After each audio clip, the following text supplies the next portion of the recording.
resonated with the American people, for he was a nonviolent protester. He viewed the work of Mahatma Gandhi as an inspiration for his leadership methods.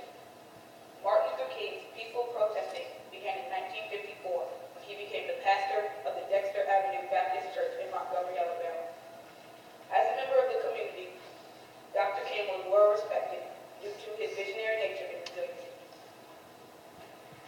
Seeing the injustices in society, Dr. King knew that he had to take action in order for him to see change. Giving over 350 speeches all across the United States, he influenced thousands of people. One of his most influential speeches was the I Have a Dream speech.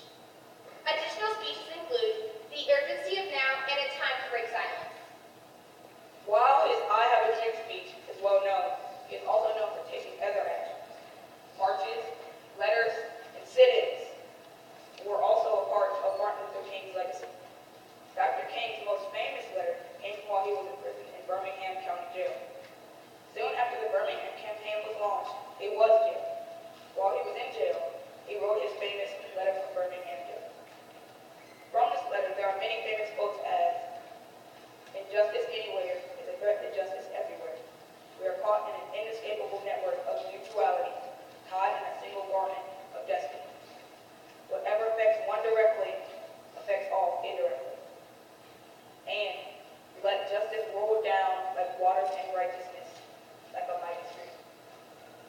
On April 3rd, Dr. King went to Memphis, Tennessee to prepare for a march in support of sanitation workers.